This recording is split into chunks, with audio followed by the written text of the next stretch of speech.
बोलो देवादिदेव अतिशयकारी मूल नायक श्री पारसनाथ भगवान की, कुंडलपुर के बड़े बाबा की,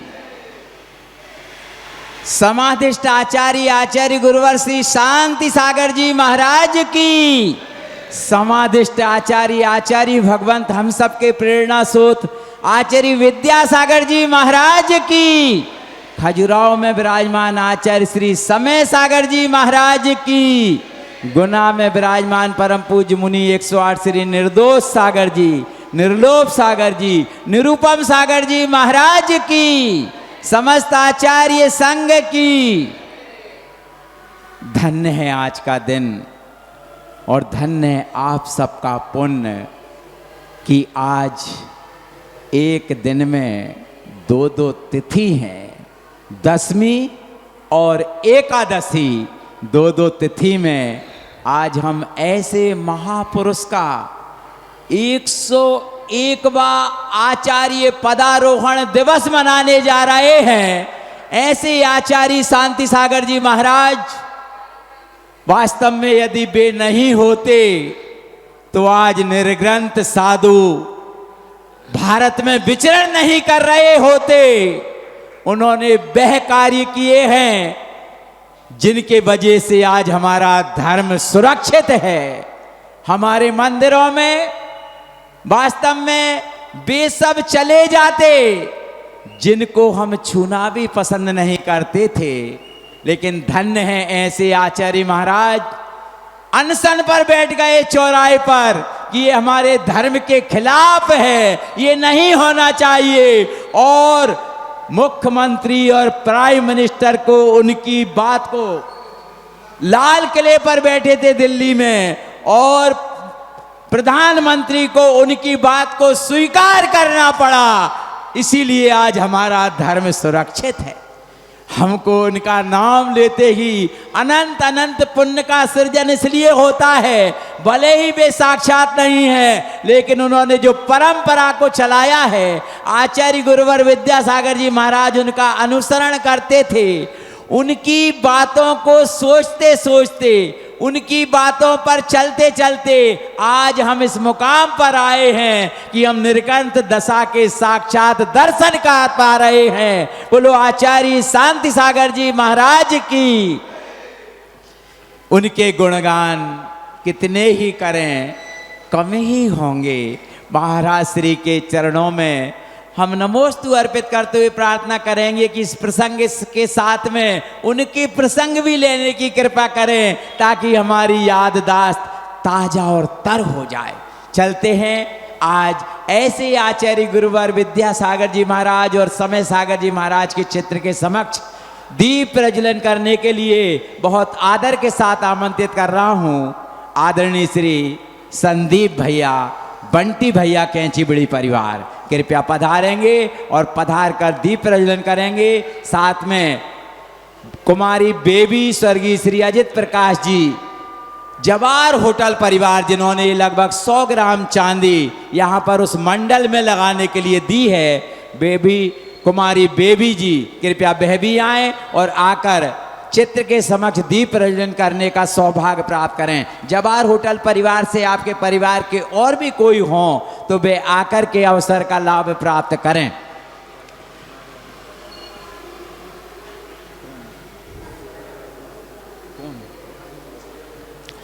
और भी किसी की भावना बन रही हो, श्रीमती सुमन देवी जी, राजेंद्र कुमार जी धरनावदा परिवार से कृपया वह भी पधारें। और भी किसी की भावना बन रही हो कि कृपया आज के दिन ऐसी पवित्रतम और आदरणीय श्री प्रकाश चंद जी साहब चौधरी, चूंकि आज उनका सूतक चल रहा है, हमारे प्रदीप जी गांधी, बहुत करतल ध्वनि से उन्हें आमंत्रित कर रहा हूं। भाई प्रदीप जी गांधी यहाँ पधारें और पधार कर शास्त्र दान करने का सौभाग्य प्राप्त करें। इनका सहयोग जब 99 के पंच कल्याणक हुए थे उस समय इंद्राणी बनाने में बहुत अहम भूमिका हमें मिली थी। जोरदार तालियां बजाइए। आप शास्त्र दान करने का भी सौभाग्य सभी जन प्राप्त करें। और भी किसी की भावना बन रही हो कि आज का दिन आचार्य शांति सागर जी महाराज के नाम पर है। 100 नहीं 101 बार आचार्य पदारोहण दिवस है। और भी किसी की भावना बन रही हो, आचार्य बेबी जी आप भी आए, शास्त्र दान करने का सौभाग्य प्राप्त करें। और भी किसी की भावना बन रही हो, 1100 रुपए की राशि हमारे संदीप जी, अरुणा जी हैं क्या, संदीप जी कैंची बिड़ी परिवार की ओर से शास्त्र दान के उपलक्ष्य में देने की घोषणा की है। जोरदार तालियां बजाइए। 1100 रुपए की राशि भाई प्रदीप जी गांधी जी की ओर से भी देने की घोषणा आज के पवित्र पावन दिवस पर की गई है। जोरदार तालियां बजाइए। और भी किसी की भावना बन रही हो, श्रीमती अंगूरी देवी, केवल चंद जी विजयपुरा परिवार, कृपया पधारें। प्रवीण भैया आप भी साथ में आए, आकर के शास्त्र दान करने का सौभाग्य प्राप्त करें। अनूप जी, अनूप भैया आप भी पधारें। अंकित जी और अनूप जी पधार करके शास्त्र दान करने का सौभाग्य प्राप्त करें। आज का दिन बहुत महत्वपूर्ण है। पधार कर आज हमारे बालक बालिकाएं प्रति रविवार के दिन जो पूजन करते हैं, आज भी पूजन करने का सौभाग्य प्राप्त कर रहे हैं। आज का शुल्पहार भी धरनौदा परिवार की ओर से उन बच्चों को देने जाने की घोषणा की गई है। जोरदार तालियां बजाइए सबके सम्मान में। और भी किसी की भावना बन रही हो कि आज रविवार के दिन और 2-2 तिथि में कोई शास्त्र दान करना चाहता हो, तो कृपया अति शीघ्र आकर के अवसर का लाभ प्राप्त कर सकते हैं। चलते हैं, पूज्य मुनि श्री जी हमारे समक्ष विराजमान हैं और प्रकरण चल रहा है सम्यक चारित्र का। सम्यक चारित्र का इतना विशाल प्रकरण है जिसको महीनों महीनों तक भी चलाएं तो वो पूर्ण नहीं हो सकता। लेकिन धन्य है प्रभु और धन्य है ऐसे गुरु जो कि हमको सूत्रों के माध्यम से इसको समझा करके हृदयांगम करा रहे हैं। ऐसे आचार्य गुरुवर विद्यासागर जी महाराज के आज्ञानुवर्ती शिष्य पूज्य निर्लोभ सागर जी महाराज की उनके चरणों में नमोस्तु अर्पित करते हुए प्रार्थना करते हैं, अपनी अमृतमयी वाणी से हमें सिंचित करने की अनुकंपा करें। नमोस्तु नमोस्तु नमोस्तु। सभी लोग नमो कर पढ़ेंगे। बोले त्रिकालवर्ती 9 देवताओं की, बोले श्री चिंतामणि पार्श्वनाथ भगवान की, आचार्य भगवंत गुरुवर श्री विद्यासागर जी महाराज की, परम पूज्य आचार्य श्री समय सागर जी महाराज की, आज की दिवस का बोलना था, परम पूज्य चार्य चक्रवर्ती आचार्य श्री शांति सागर जी महाराज की, परम पूज्य मुनिवर श्री निर्दोष सागर जी महाराज की। क्रम वृत्ति लग्न हो गया, अभ्यास संस्कार बस बोल दिया। पहले आचार्य शांति सागर जी महाराज जी की जय बोलना चाहिए थी। तो ये ग्रंथराज पुरुषार्थ सिद्धि उपाय है जिसमें आचार्य अमरचंद महाराज जी ने बहुत ही विस्तार से व्रतों का वर्णन किया है। हिंसा की सूक्ष्म से सूक्ष्म व्याख्या यहाँ की गई है।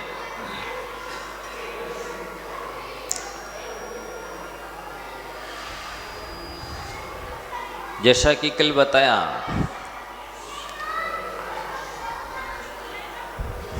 कि जैसे ही संसारी प्राणी के अंदर कषाय भाव उत्पन्न होता है कि कर्म बंद हो जाता है।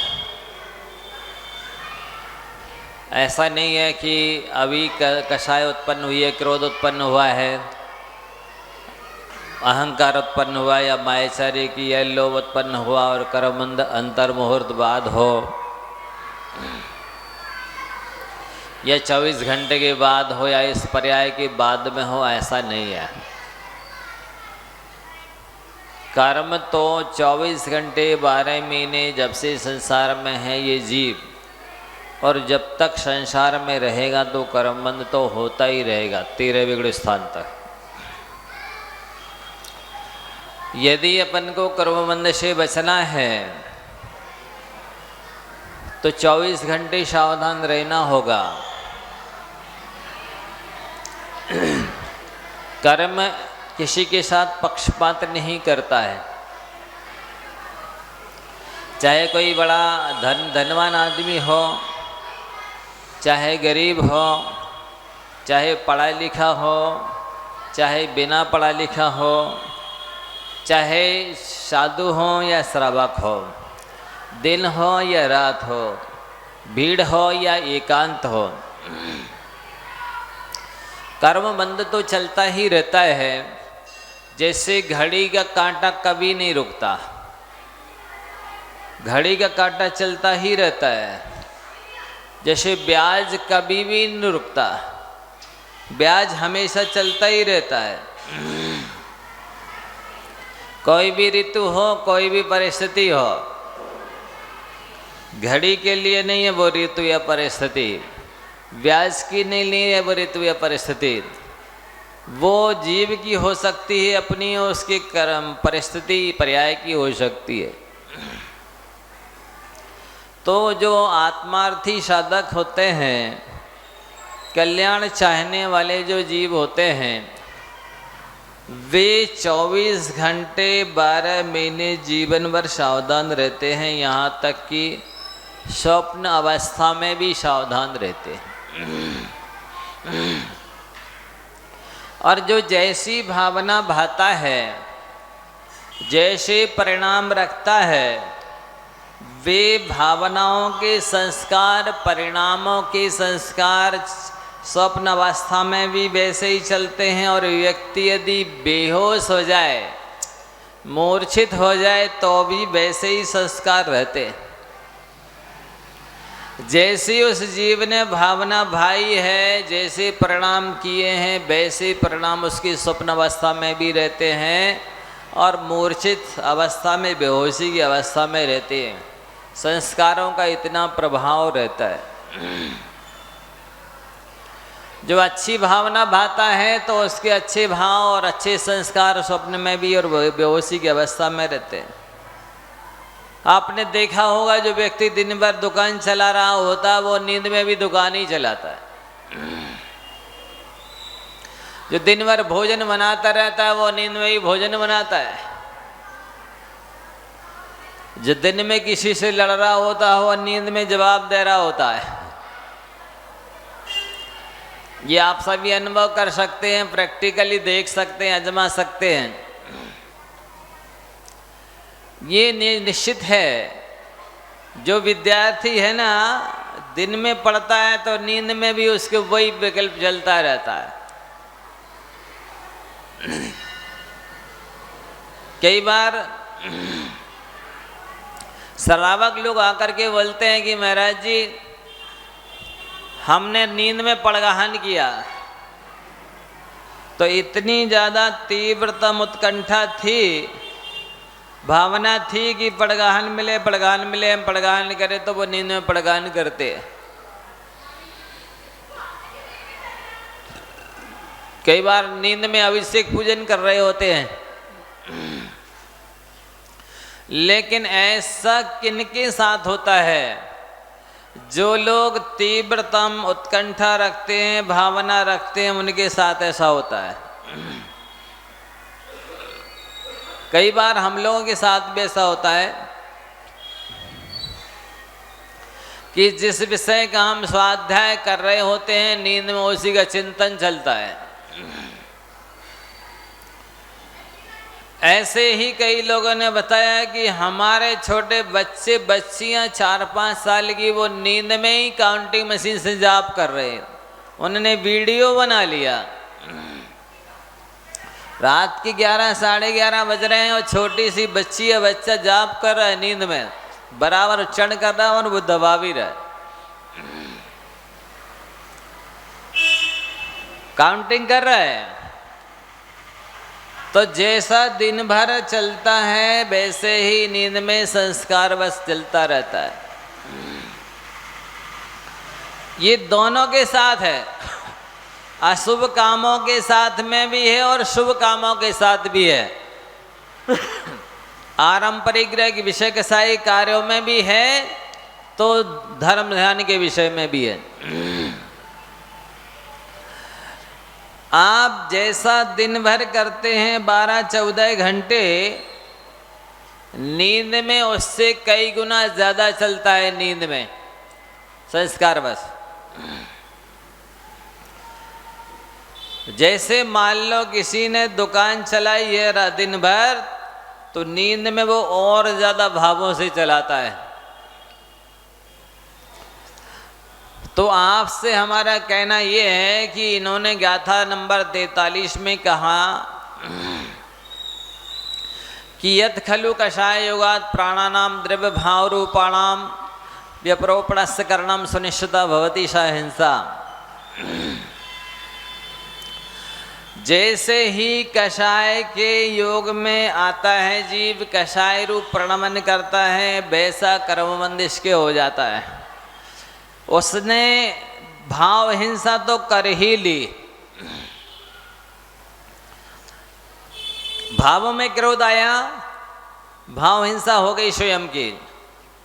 अब इसके बाद में गुस्से में आकर उसने अपने हाथ पैर कूट लिए, तोड़ लिए, छाती कूट ली, ये स्वयं के द्रव्य प्राणों की हिंसा हो गई। गुस्से में आकर कई बार लोग स्वयं के शरीर में भी क्षति पहुंचा लेते हैं। फिर सामने वाले को गाली इत्यादि दी, उसको दुख हुआ, उसके द्रव्य भाव प्राणों की हिंसा हो गई। और तेज गुस्सा आया तो सामने वाले को मार दिया या हाथ पैर तोड़ दिया, तो उसके द्रव्य प्राणों की हिंसा हुई। इस तरह 4 प्रकार से हिंसा हो जाती है, स्वयं के भाव प्राणों की, स्वयं के द्रव्य प्राणों की, सामने वाले के भाव प्राणों की, सामने वाले के द्रव्य प्राणों की। तो ये 4 तरह से जो हिंसा होती है वो उसमें मूल कारण कषाय है। व्यक्ति कषाय के आवेश में आता है तभी मन में, वचन में, काय में वैसा परिणमन होना शुरू हो जाता है। अकेले मन वचन काय के व्यापार से कर्मबंध नहीं होता। तत्वाय सूत्र जी के 6ठे अध्याय में यद्यपि आपने पढ़ा होगा, काय वांग मना कर्म योग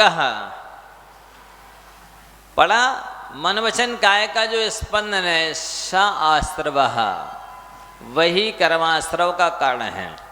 लेकिन ये सापेक्ष कथन है, सर्वथा सही नहीं है। क्योंकि मन वचन काय के व्यापार मात्र से हिंसा होती नहीं, केवली भगवान के पास भी द्रव्य मन है, दिव्य दिन घन रही है, वचन है, विहार कर रहे हैं, काय योग है, लेकिन आश्रव बंध नहीं हो रहा तो एक समयवर्ती आश्रव बंध हो रहा है। संसार को बढ़ाने की क्षमता उसके पास नहीं है, संसार को रोक के, संसार में रोक कर रखने की क्षमता उसके पास नहीं है। जो आश्रव और बंध केवली भगवान को हो रहा है, दुख देने की क्षमता उस आश्रव बंध के पास नहीं है। वहां जो आश्रव बंध हो रहा है उससे पुण्य बंध ही होता है, साता वेदनी का ही बंध होता है। तो ये आप कर्मबंध की प्रक्रिया को समझने की कोशिश करें। मन वचन काय से होने वाले व्यापार मात्र से कर्मबंध नहीं होता। केवली भगवान का ठाण निषेध विहारा धम्मोपदेशो ये नियदिणो तेषुम अहंताणम काले माया चारोभ्य इत्थिडम। कुन स्वामी ने प्रवचन सार में लिखा कि उनका खड़ा होना, विहार करना, दिव्य ध्वनि खिराना, ये सब स्वाभाविक होता है, सज होता है। दृष्टांत दिया उन्होंने, जैसे महिलाओं की आदत में आ जाता है बार बार इस तरह से घूंघट करना, वो फिर गिरेगा, फिर गिराएंगे, फिर ढकेंगे, फिर गिराएंगे, फिर ढकेंगे। अब बुद्धिपूर्वक ऐसा होता रहता है। मायाचारोभ्य इत्थीडम, जैसे ही स्त्रियों में स्वभाव से मायाचारी पाई जाती है, कुंदन स्वामी कहते हैं, वैसे ही अरहंत भगवान में स्वाभाविक रूप से ये चलना, बोलना, दिव्यध्वनि खिराना, रोकना आदि होता है।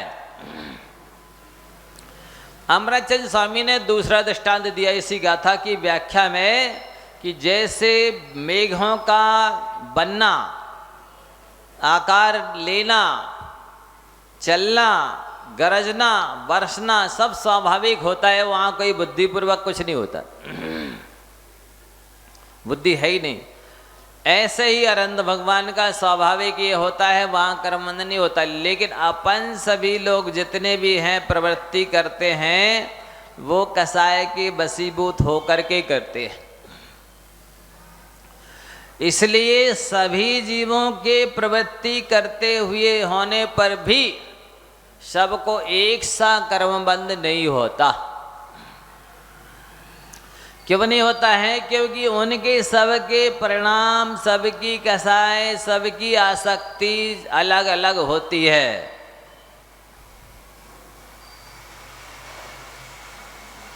उधर नहीं करना, इधर को हटाना जिससे कोई आगे ना आए। तो कहने का तात्पर्य ये है कि कर्मबंध तो हो रहा है, लेकिन यदि अनंत प्राणी हैं तो उन अनंत ही प्राणियों के अलग अलग कर्मबंध होगा, एक जैसा नहीं होगा। क्योंकि कषाय के असंख्यात लोग प्रमाण भेद हैं। एक ही स्थान पर, एक ही वस्तु में, एक ही समय पर अनेक प्राणी काम कर रहे होते हैं, लेकिन सबको कर्मबंध एक सा नहीं होता। यहाँ पर इतने सारे लोग बैठे हैं सैकड़ों की मात्रा में, लेकिन परिणाम सबके अलग अलग हैं। भले सभी इस देशवा मंडप में बैठे हैं, ये मंदिर ही है, क्योंकि जहाँ पंच परमेष्ठी विराजते हैं वो मंदिर कहलाता है। और सभी लोग देशना सुन रहे हैं, ये दिव्य ध्वनि ही घिर रही है, भगवान की ही वाणी, किसी व्यक्ति का आदेश उपदेश संदेश नहीं है। और सभी लोगों बैठे हुए हैं, सुन रहे हैं, लेकिन सबको एक सा कर्मबंध नहीं हो रहा। क्यों नहीं हो रहा है? क्योंकि सबकी कषाय का उदय अलग अलग चल रहा है, सबके परिणाम अलग अलग हैं। एक ही देशना सुनते हुए भी सबके भाव अलग अलग हो सकते हैं। तो हमारा कहना है कि जैसे मान लो अरहंत भगवान की भक्ति के बारे में चर्चा करें, एक मेंढक वो बावड़ी में उसने दिव्य मैंने आवाज सुनी समोषण के आने की, और वो उसको जाति स्मरण हो गया। पिछले जन्म में वो सेठ था, मालूम है ना आप लोग को? सेठ था, जाप कर रहा था, सामने दीपक जला करके रख रखा था, और जाप करते करते ऐसा संकल्प कर लिया कि जब तक इस दीपक का तेल खत्म नहीं होगा तब तक हम जाप करेंगे। और पत्नी ने सोचा कि आज विशेष अनुष्ठान कर रहे हैं, दीपक बुझ नहीं जाए, तो उसने फिर से भर दिया। जैसे खाली होने को हुआ, खत्म होने को हुआ, भर दिया। अब नियम तो ये है कि जब तक दीपक का तेल खत्म नहीं होगा तब तक जाप करनी है। तो बहुत देर तक तब वो चला, तब तक जाप चलती रही। और सेठानी ने सोचा आज विशेष अनुष्ठान चल रहा है, धर्म पत्नी है, गृहिणी, उसको तो अर्धांगिनी बोलते हैं, तो धर्म में सहयोग करना चाहिए। धर्म कर रहे हैं, तो उसने जैसे ही दोबारा खत्म होने को हुआ फिर भर दिया। अब सेठ जी को प्यास लगी कि अब प्यास लगी तो मंत्र के स्थान पर पानी पानी पानी पानी पानी जाप होने लगा। सेठानी को क्या पता कि इनको प्यास लग रही है, इनका ऐसा संकल्प है कि जब तक तेल खत्म नहीं होगा तब तक जाप करेंगे। बेचारी ने तो सहयोग किया धर्मस्थान में, धर्म आराधना में, और इतनी तेजी की प्यास सताई कि उनकी उसी समय आयु पूरी हो गई और वो मर करके पानी में मेंढक बन गए। क्योंकि जो कुछ आप बोलते बोलते प्राणों का विसर्जन करोगे, आयु पूरी करोगे, वही उसी स्थान पर पहुंच जाओगे।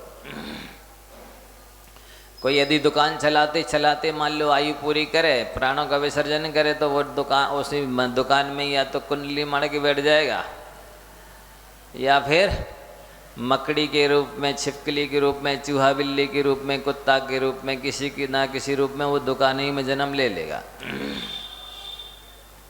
कोई भोजन बनाते बनाते मरेगा तो वो किचन में ही जन्म लेगा, किचन का दीमक बन जाए या किचन की कोई मतलब जीव जंतु कुछ भी बन जाएगा। तो वो जाप पानी पानी पानी करते करते प्राणों को पूरा किया, विसर्जन किया, आयु पूरी हुई तो वो मर करके पानी में मेंढक बन गया। चूंकि जाप की थी तो कुछ संस्कार तो थे ही आत्मा में, तो मेंढक बन जाने के बाद भी जैसे भगवान महावीर स्वामी का श्मशान विपलाचल पर्वत पर आया और आवाज ध्वनि सुनी तो उसको जाति स्मरण हो गया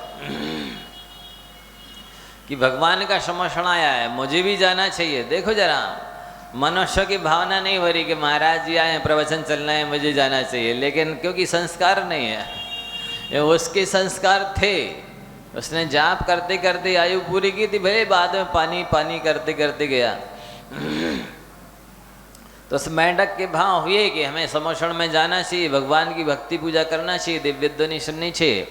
अब क्या ले जाएं, इस पर्याय में आ गए हैं, मेंढक की पर्याय में कुछ है ही नहीं, इतनी सुविधा नहीं है, अनुकूलता नहीं है। तो बावड़ी के कमल को पूरा कमल भी नहीं ले जा सकते, इतनी छोटी सी काया है, एक पाखड़ी तोड़ ली मुंह से और दबा ली। आप नहीं कहना कि वो झूठी थी, क्योंकि उसकी व्यवस्था ही ऐसी थी, ऐसे इस तरह की अनुकूलता नहीं थी कि वो आपके जैसे सोने चांदी के बर्तन ला करके पूजन करे, अष्टद्रव्य की सामग्री लाए। फदकते फदकते चल दिया श्मशान की ओर, और राजेश्वरण के हाथी के पैर के नीचे दब के मरा। वो मर करके कहाँ गया? स्वर्ग में रिद्धिधारी देव हुआ। क्षणाद आसीत स्वर्गीय गुणगण संबद्धा सुख निधि, ऐसा लिखा है। क्षण भर में स्वर्गीय आसीत, स्वर्ग में देव हो गया और गुणों के गण से समृद्ध हो गया। अणिमा महिमा लगिमा प्राप्ति प्राकाम ईशत वशत आदि जितनी अष्ट रिद्धियां हैं उनसे समृद्ध रिद्धिधारी देव हो गया। देखना जरा, एक बार ये मैं कहानी सुना रहा हूँ भावों की गति समझाने के लिए, और दूसरी ओर कहाँ त्रिखंडाधिपति प्रति नारायण रावण कैसी भक्ति कैलाश पर्वत पर की उसने कि बीणा का तार टूट गया तो नस निकाल करके बांध करके अपनी भक्ति जारी रखी।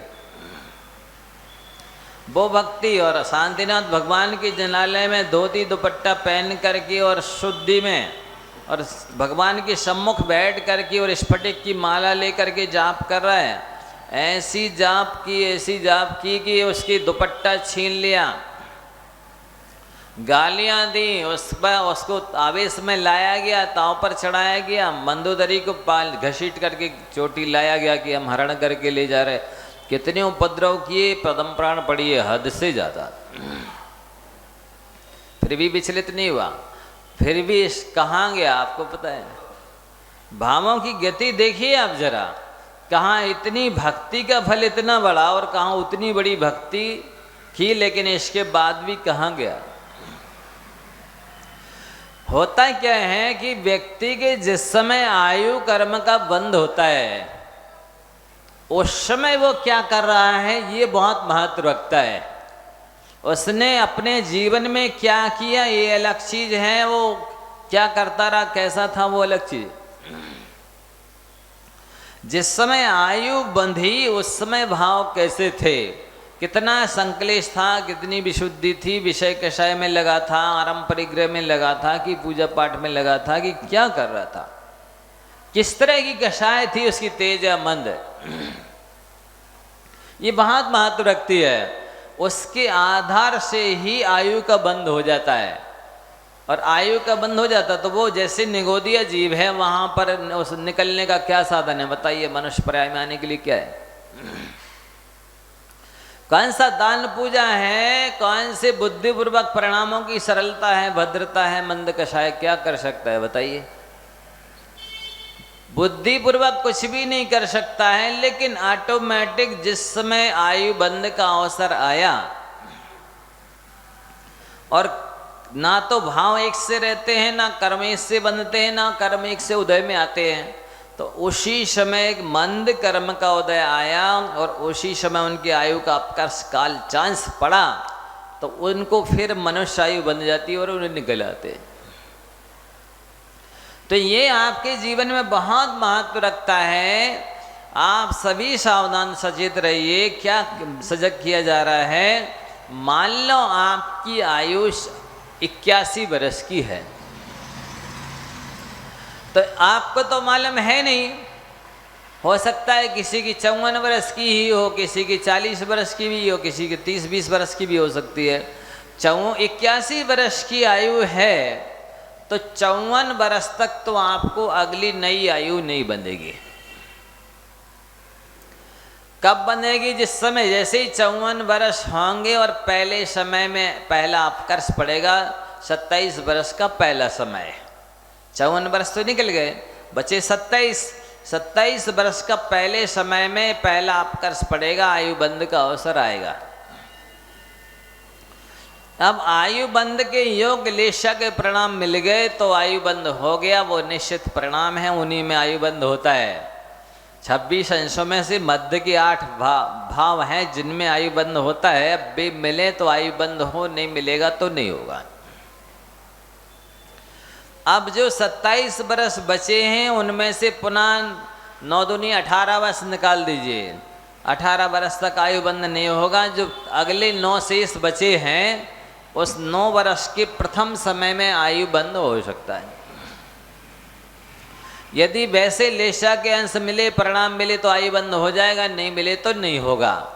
फिर जो 9 वर्ष बचे हैं उसके फिर 2 हिस्से निकाल दीजिए। 6 वर्ष, 3 वर्ष जो बचे हैं उस 3 वर्ष के प्रथम समय में आयु बंध हो सकता है। ऐसे 8 चांस होते हैं, अपकर्ष होते हैं, अटेम्प्ट होते हैं, उनमें आयु बंध हो गया तो ठीक है, नहीं तो लास्ट में असंख्य धवली शेष रह जाता है आयु, उस समय तो हो ही जाता है। तो अपन सभी को पता ही नहीं है कि हमारी कितनी आयु है और कितनी बीत गई और कितनी शेष बची है। मान लो आपके 2 हिस्से निकल गए हैं, जिसकी जितनी आयु है उसमें सही, और एक हिस्सा बाकी बचा है, तो कभी भी आयु बंद हो सकती है। और उस समय ही आप मान लो दुकान चला रहे हैं कि आप भोजन बना रहे हैं या आप लड़ाई झगड़ा कर रहे हैं, आतर उधर ध्यान कर रहे हैं, तो आपको जीवन में क्या किया है आपका उसका महत्व नहीं रहेगा। उसमें आयु बंध के समय कैसे परिणाम रहे उसके अनुसार आपकी अगली गति निश्चित हो जाएगी और आप वहाँ चले जाएंगे। और फिर इसके बाद में जो आपका पुण्य था, यदि उसमें इतनी ताकत है, इतना था ज़्यादा कि वो आपको जल्दी दुर्गति से निकाल देता तो ठीक है, और पुण्य कम रहा और पाप ज़्यादा रहा तो स्थिति ये होगी कि वो पुण्य भी आपका पाप रूप कन्वर्ट हो जाएगा। कैसे हो जाएगा? वहाँ जो खोटी गति मिली है, आपको आयु मिली है, वो वहाँ पर आपके भाव खराब होंगे। तो भाव के खराब होने पर क्या होता है? जो सत्ता में स्थित पाप है उसकी स्थिति बढ़ती है, और सत्ता में स्थित जो थोड़ा पुण्य वो पाप रूप परिणमन करता है और नया पाप बंद होता है। मान लो आपके पास में 5% पुण्य और 95% पाप है, तो आप 95% पाप कर्म के उदय से कोई मान लो छिपकली बन गया, तो अब उसने छिपकली बन करके कीड़ों को पकड़ पकड़ के मार के खाया, तो वो जो 5% पाप था वो भी पुण्य था, वो भी पाप रूप परिणमन कर गया। अब आपकी सत्ता में पाप ही पाप है। अब आप बताइए किसके बल पर वहां से निकल के आएंगे, दोबारा मनुष्य पर्याय प्राप्त करेंगे? बोलिए, आपके पास है कोई साधन, कोई उपाय, कोई पुरुषार्थ कर सकते हैं हम? वहां पर आपकी कोई बुद्धि, कोई युक्ति, कोई चालाकी काम में आ सकती है? कुछ भी काम में नहीं आना। अब तो आप पूरी तरह से पराधीन हैं, परतंत्र हैं, दुखी हैं, कर्मों के वश हैं। अब तो वो कर्म भोगते भोगते भोगते कोई कर्म अशुभ कर्म आए, उस कर्म में भी आपकी परिणाम शांत बने रहे, तो परिणामों में शांति की वजह से पुण्यबंध हो जाए और वो पुण्य आपको ऊपर निकाल दे तो ठीक है, अन्यथा कोई साधन नहीं है निकलने का। अनंत जन्म मरण करते रहिए, दुख भोगते रहिए। ये स्थिति है। इसलिए आचार्य पूज्यपाद महाराज ने कहा है कि बरम व्रतई पदम दैवम ना प्रतिवत नारकम छाया तपस्थयोर भेदा प्रतिपालय तोर महान। अव्रती रह करके, असंयमी रह करके नरक में जाने की अपेक्षा व्रती बन करके स्वर्ग में जाना कहीं अच्छा है। जैसे मान लो दो मित्र हैं, कहीं जा रहे हैं, अब वो जा रहे थे, उनको याद आया अरे अपना तीसरा मित्र भी, वो भी कह रहा था हमें भी ले चलना अपने साथ, चलो उसका इंतजार कर लेते हैं, वो भी आ रहा होगा, अपन ने उससे भी कहा था चलेंगे। अब उन दो मित्रों में से एक तो धूप में खड़ा, मई जून की गर्मी है, और एक छाया में खड़ा। तीसरे मित्र का इंतजार दोनों कर रहे हैं, लेकिन जो धूप में खड़े होकर के उस तीसरे मित्र का इंतजार कर रहा है, वो छटपटा रहा है, बेचैन हो रहा है, धूप लग रही है अभी तक नहीं आया। और जो छाया में बैठकर इंतजार कर रहा है, इंतजार तो वो भी कर रहा है, लेकिन उसको उतनी आकुलता, बेचैनी, दुख, कष्ट नहीं है। ठीक ऐसे ही स्थिति इन संसारी प्राणियों के साथ होती। यदि वे दुर्गति में चले गए तो वो धूप में खड़े व्यक्ति की तरह दशा है, और स्वर्ग में चले गए और फिर उसके बाद में आत्म कल्याण का इंतजार कर रहे या चौथे काल का इंतजार कर रहे। तो स्वर्ग में जाकर के इंतजार करना तो छाया में बैठ करके तीसरे मित्र का इंतजार करने की तरह है, और नरक में जाकर के या दुर्गति में जाकर के इंतजार करना धूप में खड़े व्यक्ति की तरह है। आचार्य शांति सागर महाराज जी से भी यही प्रश्न एक व्यक्ति ने किया। यद्यपि पढ़ा लिखा था, लेकिन लौकिक पढ़ा लिखा था, लौकिक पढ़े लिखे व्यक्तियों के अंदर विवेक कम होता है। डिग्री बड़ी होती है पर विवेक कम होता है, सभ्यता योग्यता कम होती है। बोले महाराज हमने सुना है जी अब भरत क्षेत्र से पंचम काल में मोक्ष तो होते ही नहीं, आप इतनी तपस्या कर रहे हैं। उन्होंने 35 वर्ष की दीक्षा महाव्रत धारण किए, चरित्रपाला उसमें 26 वर्ष के उपवास किए, उसमें जलोपवास है, दूध अकेला लेना इत्यादि भी हो सकता गर्भित हो। 35 वर्ष में मात्र 9 वर्ष आहार किया, 26 वर्ष उपवास किए। आप इतना उपवास करते हैं क्या, मोक्ष थोड़ी मिलना है। वो ऐसे स्थान पर बैठे थे जहाँ सामने एक आम का वृक्ष लगा था। उन्होंने कहा कि वो कौन सा वृक्ष, बोले आम का। तो बोले फल ले आओ आम का। भाई महाराज अभी कहाँ से मिलेगा, इसमें फल तो मौसम में लगते हैं। तो आचार्य महाराज ने कहा कि लगेगा तो इसी में ना। बोले हाँ लगेगा तो इसी में, नीम के वृक्ष पर तो नहीं लगेगा। बोले नहीं लगेगा। बोले ठीक इसी प्रकार से अभी मोक्ष जाने का मौसम नहीं है, ये तो मुझे भी मालूम है, लेकिन जब भी मोक्ष मिलेगा इसी दिगंबरत्व से ही मिलेगा। इसलिए हम मोक्ष नगर की ओर जा रहे हैं, जितना रास्ता तय हो जाएगा उतनी अच्छा। फिर आगे चल बात उनको समझ में आ गई। आगे चल करके वही सज्जन फिर आचार्य पाय सागर जी बने थे, मुनि बने, फिर आचार्य भी बने थे। तो इस तरह से आचार्य शांति सागर जी महाराज ने अपने जीवन में पूरी तप करने में शक्ति लगाई। कई बार वो जैसे दिल्ली जैसे चौराहों पर, बड़े शहरों में चौराहों पर खड़े होकर के फोटो उतरवाते थे, तो लोग कहते हैं इतने बड़े तपस्वी और इनको फोटो उतरवाने का शौक है। लेकिन उनका भाव था कि ये अभी यहाँ दिगंबर मुनियों का विहार होता नहीं है, बंद जैसा निषिद्ध जैसा है। इन चौराहों पर फोटो उतर जाएगी, टंग जाएगी तो प्रमाण बन जाएगा, इतिहास बन जाएगा कि नहीं, दिगंबर साधु सर्वत्र विहार करते थे, कर सकते हैं, निषिद्ध नहीं है। उनका भाव तो इस श्रमण परंपरा को चलाने का था। लेकिन प्राय अज्ञानी प्राणी अपने हिसाब से ही सोचता है, क्योंकि जैसा वो चश्मा लगा लेता है वैसे ही तो दिखता है सामने, पीले लगाएगा तो पीले दिखेगा, भले दीवार सफ़ेद हो।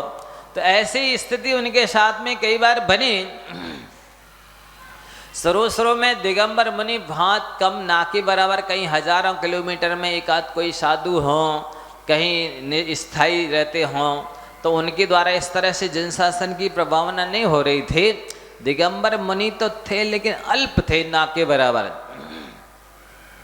हजारों किलोमीटर दूर एक आध साधु कोई रहते थे और वो स्थायी मठों में या मंदिरों में ऐसे रहते थे। तो इसलिए उतना ज़्यादा प्रचलन नहीं था बिहार का साधुओं का, और ना ही लोग समझते थे कि दिगंबर साधु की चर्या, आहार विहार निहार कैसा होता है।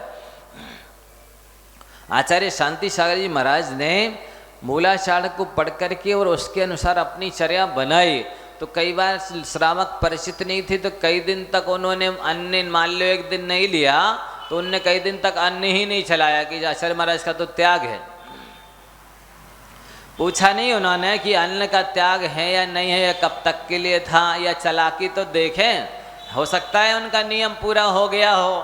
तो ऐसे भोले लोग थे, उन्होंने ना पूछने की कोशिश की, ना चलाने की कोशिश की, तो कई दिन तक बिना ही अन्न के फलाहार इत्यादि पे ही चलते रहे। उधर दक्षिण में कोई उपाध्याय करके होते थे, जो स्वाध्याय करते कराते भी थे, पूजा पाठ भी करते थे, और पूजन की सामग्री भी वो सेम ही लेते थे। तो उनको थोड़ा बहुत नॉलेज था, उनने बताया कि नहीं चलाओ, पूछो तो सही कब तक का त्याग है, क्या करोगे, दिगंबर साधु को अकेले फलाहार पर रखोगे क्या। तब कहीं लोगों ने चलाया, पूछा, तो फिर शुरू हो गया। तो वे वाकई में इतने सहनशील थे कि उन्होंने ब्रह्मचारी अवस्था ही में, कहते हैं, घी आदि कुछ 2-4 रसों का जिंदगी भर के लिए त्याग कर दिया था। लेकिन इसके बाद भी शक्तिशाली थे। ब्रह्मचारी अवस्था में शंभे शिखर की यात्रा करने गए। एक वृद्ध अम्मा चल नहीं पा रही थी, उन्होंने कंधे पर बिठा करके पूरी शंभे शिखर की यात्रा कराई। गृहस्थ अवस्था में एक बार हल चला रहे थे, खेत में बैल बैठ गया किसी वजह से, उसको कंधे में दर्द था, क्या था, तो उसको छोड़ दिया और स्वयं उस बैल के स्थान पर लग गए। और एक तरफ बैल और एक तरफ खुद लग करके खेत जोतते थे। कई बार और क्या करते थे, खेत पर कहो वो पानी और रख देंगे, पक्षी आएंगे, दाना चुगेंगे, पानी कहाँ पिएंगे, तो पानी भी रख दिया। लोगों ने कहा ऐसे तो सारे पशु पक्षी ये धान सब खेत खा जाएंगे। उन्होंने बोला कि फसल खा जाएंगे, मेरे भाग को नहीं खा जाएंगे। मेरे भाग में जितना होगा वो तो बचा ही रहेगा, मिल के रहेगा। ऐसे पुरुषार्थी, ऐसे दयालु, ऐसे परोपकारी थे। साधु बनने के बाद श्रावकों ने मान लो भैया वृत्ति की, अब उसमें कपूर इत्यादि ना होने से चींटी आ गई, तो रात भर चींटी काटती रही और वो सहन करते रहे। ऐसे चींटी के उपसर को सहन किए। कई बार द्रोणगिरी इत्यादि क्षेत्र पर कहते हैं शेर आकर के बैठा रहा और वो बैठे रहे, भागे नहीं, ना शेर ना कुछ किया ना वो भागे, और फिर रात भर बैठा बैठा चला गया और उनका कुछ भी नहीं बिगाड़ा। कई एक फोटो हमने देखा था कि आचार्य शांति सागर जी ध्यान में बैठे और एक बड़ा विशाल काला नांग बिल्कुल ऐसे उनकी आसन में से घुस करके और गर्दन को राउंड लगा करके ये सब देख रहा है। आप लोगों ने भी देखा होगा शायद। ऐसे सहनशील, ऐसे समता की धारी परम तपस्वी साधु थे कि ना वो काल है साक्षात, नांग तो क्या है, काली है, डरे नहीं, बैठे रहे, बिल्कुल नमोकार मंत्र पढ़ते रहे। ऐसी महिमा नमोकार मंत्र की ना शेर ने कुछ बिगाड़ा और ना सांप ने कुछ बिगाड़ा। और अपने आप जब वो स्वयं निकल करके चला गया तब वो उठे आहार के लिए गए। बिल्कुल ना उठे, ना भागे, ना प्रतिकार किया, ना भयभीत हुए। ऐसे परम तपस्वी आचार्य हुए हैं। बस वाकई में शरीर से तपस्या नहीं होती है, वास्तव में तपस्या तो वैराग्य के बल पर होती है। तपस्या करने के लिए एक तो पूर्व का पुण्य चाहिए, शास्त्र की अनुकूलता चाहिए, ज्ञान चाहिए, वैराग्य चाहिए, साथ ही अभ्यास चाहिए, सत्संगति चाहिए। ये सारे कारण जब मिलते हैं तभी कहीं कोई व्यक्ति तपस्या कर पाता है।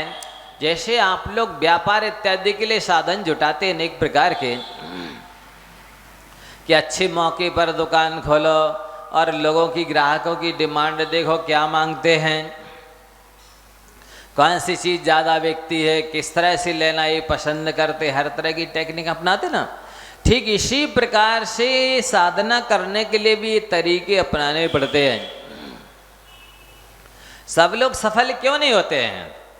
इसीलिए कि उनको वो टेक्निक नहीं आती है कि मेरे अंदर में मेरा पिछला इतना पुण्य है कि नहीं, मेरे पास इतना वैराग्य है कि नहीं, ऐसी संगति है कि नहीं, मेरा स्वास्थ्य इतना अनुकूल अभी है कि नहीं, मेरे पास इतना कहना चाहिए अभ्यास। क्योंकि करत करत अभ्यास करने से शक्ति बढ़ जाती है। अभ्यास जब नहीं होता है तो वही काम कठिन हो जाता है। एक बार राजा और रानी बैठे बैठे चर्चा कर रहे थे महल के ऊपर। राजा ने कहा बताओ मेरे शरीर में शक्ति ज़्यादा है कि तुम्हारे में? रानी से कहा, बोले आजमा लो किसके पास शक्ति ज़्यादा है। तो एक छोटा सा तत्काल का जन्मा, 1-2 दिन का जन्मा बछड़ा नीचे बैठा था। बोले चलो एक बार उसको उठा के हम लाएंगे ऊपर, एक बार आप लाना, पता चल जाएगा कि इसके पास कितनी शक्ति है। तो 1 खंड 2 खंड तक वो रानी भी ले गई, राजा भी ले गया। अब रानी रोज ऐसी करती, एक बार बछड़े को उठाती, ऊपर ले जाती, फिर नीचे लाके छोड़ देती। ये ऐसी राजा करता, कई दिन तक करते रहे। बोले शक्ति दोनों की बराबर है, क्योंकि बछड़े को हमने भी लाके छोड़ा, आपने भी लाके छोड़ा। अब हुआ ऐसा, राजा राजकाज में व्यस्त हो गया, कुछ दिन तक वो नहीं ला पाया बछड़े को। अब जब फ्री हुआ 8-15 दिन के बाद, तो उसने बछड़े को उठाया तो वो उठ ही नहीं रहा। रानी रोज की भांति उठा के ले आई, ले गई और रख दिया। तो रानी ने कहा देखो अब मेरी शक्ति ज्यादा है ना, आपकी शक्ति कम है क्योंकि आप बछड़े को नहीं ला पाए। राजा ने कहा ऐसा नहीं है, शक्ति तो है लेकिन अभ्यास छूट गया। आप रोज रात लाती रही और मैं कुछ दिन से 15 महीना भर से लाया नहीं, इसलिए अभ्यास ना होने की वजह से मुझे ये वजनदार लगने लगा। तो जैसे ये कार्य दृष्टांत है, वैसे ही हर चीज के मामले में ऐसा लगाना चाहिए। अभ्यास करने से कार्य सरल होता है। अभ्यास नहीं करते, साधना नहीं करते हैं तो कठिन होता है। जिन लोगों ने कभी एकासन भी नहीं किया और अनुभवी ज्ञानी साधकों के देखरेख में, मार्गदर्शन में 10-10 निर्जल उपवास कर लिए, कभी एक आसन नहीं किया और एक साथ 10 उपवास कर लिए, वो भी निर्जल। कैसे? उनको व्यवस्थित समझाया गया कि आज आपने भोजन कर लिया है, आपके शरीर में स्फूर्ति है, ताकत है, अब बिल्कुल कोई काम नहीं करना, चलना फिरना नहीं, बोलचाल नहीं करना, आँखों से भी लगातार श्रम नहीं करना है, कोई चीज़ सुनने का भी श्रम नहीं करना है। आप शांति से बैठो यहाँ, बिल्कुल हल्का फुल्का विषय जो समझ में आ रहा है, जिस विषय में इंटरेस्ट है आपका, वो अध्ययन करो, जाप करो, बीच बीच में आँख बंद कर लो, हर 1 घंटे के बाद 10 मिनट के लिए आँख बंद करो, जो पढ़ा है उसका चिंतन करो। आज स्फूर्ति लग रही है, आप भाग दौड़ कर लेंगे, भोजन बना लेंगे, कुछ भी कर लेंगे, धीरे वो एनर्जी खर्च हो गई। अब आनी तो है नहीं, मिलना तो है नहीं। अब 5-7 दिन जैसे तैसे खींचोगे ज़्यादा में खींचोगे बीमार हो जाओगे, बटल चढ़ जाएगी। और कुछ भी श्रम नहीं करोगे, शांति से मनपूर्वक बैठोगे, वो शक्ति धीरे धीरे काम करती रहेगी। और फिर थोड़ी कमी हुई तो कोई घी की मालिश कर दी, तलवा की है, सिर की है, पट्टी की जरूरत पड़ी पेट पे, मिट्टी की पट्टी रख दी, उससे पानी की जो कमी पूर्ति हुई थी वो पूर्ति हो गई। अथवा नमक और मीठा डाल करके पानी में पैर डाल दिए, उससे एनर्जी मिल गई। तो इस तरह से माथे की पट्टी, सिर की, पेट की पट्टी, पाँव की पट्टी है, पानी है, टेक्निक से जब करते हैं, पित्त बढ़ने लगा, माथा गर्म हो गया, नाभि में घी भर दो, 2 बूंद अमृत धारा डाल दो, इससे भी वो पित्त शांत हो जाएगा, एनर्जी मिल जाएगी। नाभि को आप क्या समझते हैं? नाभि से अनेक तरह की चिकित्सा होती है। पानी भर देंगे तो क्या होगा, पानी की पूर्ति, घी भर देंगे तो क्या होगा, दूध भरेंगे तो क्या होगा, अमृत धारा डालेंगे तो क्या होगा, सरसों का तेल डालेंगे तो क्या होगा, गर्मी बढ़ेगी, पित्त वो इसकी जो कफ है, दमा है, सर्दी जुकाम है, ये ठीक होंगे। तो इसका ये टेक्निक आती है लोगों को। तो भोजन तो नहीं करते, लेकिन वो नाभि से, पेट से, सिर से, पैरों से, हाथों से उस तरह की ऊर्जा दे दी जाती है और अपनी ऊर्जा को सेफ सुरक्षित रखा जाता है। कोई टेंशन नहीं करना, कोई घर परिवार का, व्यापार इत्यादि का चिंता नहीं करना, इससे एनर्जी वेस्ट होती है, उसको सुरक्षित रखो। इस तरह का ध्यान अध्ययन कराया जाता है, आराम से निकल जाते 10-15 दिन। अब धीरे धीरे लेना शुरू करना, एकदम चालू नहीं कर देना, क्योंकि पेट की आंतें सिकुड़ गई हैं। अब धीरे धीरे गरम, पहले जिसमें घी 1 गिलास पानी में घी डालेंगे, 2-4 चम्मच शक्कर डाल लेंगे, मीठा, इलायची डाल देंगे, इसको अच्छे उबाल के गुनगुना धीरे धीरे देंगे, ये सारी आंतें खुल जाएंगी, भूख अच्छी खुल जाएगी, पचाने की क्षमता बढ़ जाएगी। धीरे धीरे मूंग की दाल का पानी है, खिचड़ी है, फिर दूसरे टाइम भोजन है, जिससे बढ़ा लीजिए 2-4 दिन में। आप लो सीधे एकदम से, फिर इसका पानी पी लो, शिकंजी पी लो, मौसमी का जूस पी लो, क्या होगा? नुकसान कर जाएगा, बीमार पड़ जाएंगे, नहीं मर रहे तो मर जाएंगे। तो ये हर चीज़ की तरीका होता है, इसलिए आपका भला इसी में है। 24 घंटे 12 महीने अपने भावों को संभालें, ये बहुत बड़ी साधना है। इस 43 नंबर की गाथा में यही कहा गया है, आपने जिस क्षण कोई भी कषाय की, कोई भी प्रणाम किया, कर्म बन गया। अब आपको पता ही नहीं चला, हमने एक क्षण के लिए तो गुस्सा की, अरे एक क्षण बहुत बड़ा होता है। एक समय में लोक के अंत में रहने वाला कोई जीव 14 राजू यात्रा करके इस नीचे लोक के अंत में पहुंच सकता है। लोक के नीचे अंत में रहने वाला कोई जीव ऊपर लोक के अंत में एक समय में पहुंच सकता है। एक पुद्गल का परमाणु भी एक समय में 14 राजू गमन कर लेता है। एक समय का बांधा हुआ कर्म 70 कोड़ा-कोड़ी सागर तक भोगना पड़ सकता है, जिसमें संख्यात असंख्यात अनंत जन्म लेना पड़ेंगे उस कर्म को भोगने के लिए। आपने तो काम, थोड़ी देर तो भाव बिगाड़े हैं, थोड़ी देर तो गलत काम किया है, लेकिन उतने ही में तो जो कर्मंद हो गया वही तो आपका भविष्य बिगाड़ देगा। व्यक्ति दिन भर थोड़ी पाप करता है, जीवन भर थोड़ी पाप करता, पाप करने का टाइम कम रहता है, लेकिन उसके फल भोगने का टाइम बहुत लंबा होता है। इसलिए 44 नंबर गाथा में भी इन्होंने आगे जो कहेंगे उसकी चर्चा करेंगे। घड़ी बदष्टि चली गई, समय हो गया। आज हम सब लोग मिलकर के एक श्रीफल के माध्यम से ऐसे आचार्य महाराज को अर्घ समर्पित करेंगे, ताकि हमारी भावनाएं उन तक पहुंच जाएं। भावों की निर्मल सरिता में अब गाहन करने आया हूँ, मेरा सारा दुख दर्द हरो ये अर्घ भेटने लाया हूँ। हे तपो मुहूर्ति है आराधक, ये योगीश्वर ये महासंत, ए अरुण कामना देख सके युग युग तक आगामी वसंत। ओम रूम समाधिष्ट आचार्य भगवंत श्री शांति सागर जी महाराज, समाधिष्ट आचार्य भगवंत श्री विद्यासागर जी महाराज, खजुराहो में विराजमान साक्षात विराजमान आचार्य समय सागर जी महाराज, गुना में साक्षात विराजमान परम पूज्य मुनि श्री निर्दोष सागर जी, निर्लोभ सागर जी, निरुपम सागर जी सहित 3 कम 9 करोड़ मुनि चरण कमलिभ्यो जलादि अर्गम महार्गम पूर्ण अर्गम नृपामति। जा वाणी के ज्ञान ते सूझे लोकालो, सो वाणी मस्तके नमो सदा देती हूँ धो।